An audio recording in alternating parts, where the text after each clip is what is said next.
This is some of the key exercises in my core training 8-week video. This is showing you how to build a complete core from an aesthetic and a strengthening standpoint.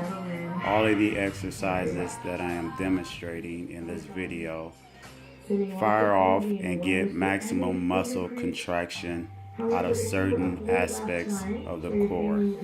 When explaining the core, you must first understand the biomechanics and the mechanisms that actually help you to induce full contraction or maximum contraction of muscle fibers within the core.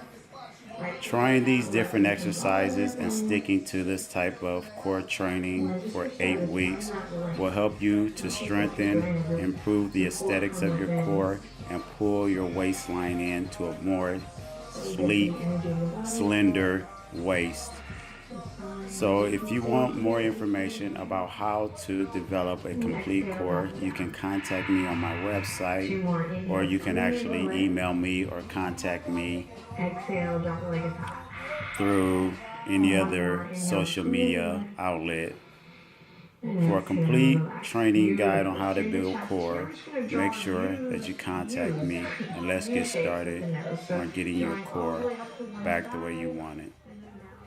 Good morning, everyone. I just got done doing yoga, so we're going to talk about some core exercises and some of the components of sculpting or creating a strong and a very aesthetic looking core.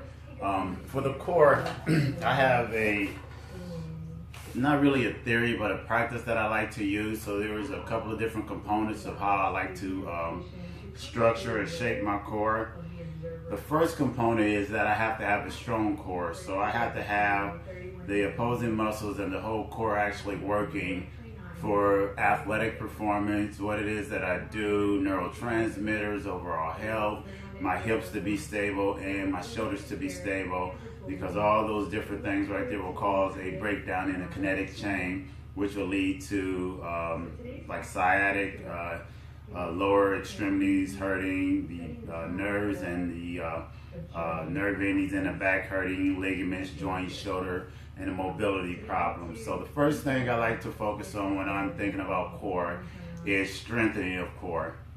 And what I mean by strengthening of core is and the balancing of the strengthening of the core. So the core to me is the transverse abdominals, rectus abdominals, internal, external obliques.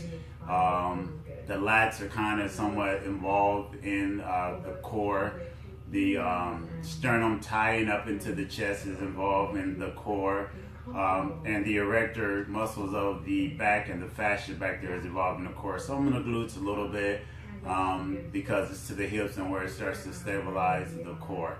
And so to address those issues, and when I'm talking about strengthening, there's really two things that I like to do to strengthen my core, which is deadlift, well, 3 exercises, squats and planks.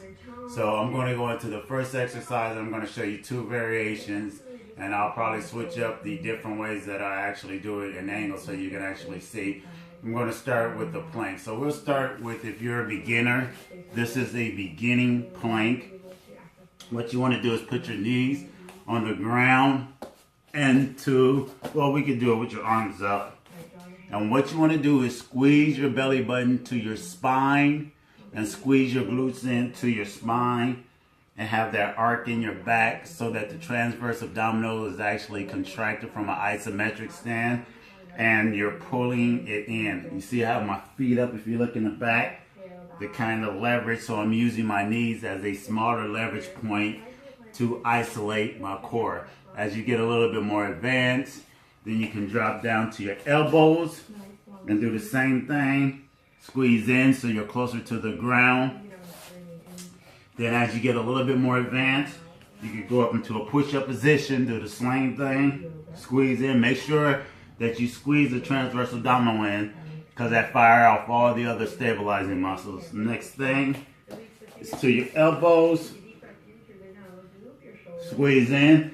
And then the final step, once you get really good to fire off, and this research that shows that the next position that I'm about to show you is probably the optimal position to fire off all the neurotransmitters and all the muscles contracting at the tightest from an isometric standpoint and the stabilizing standpoint inside your body. And that's going to be the plank with the elbows out past the ear. So you go into a regular plank, then you slide your feet back, squeeze your glutes, hands out.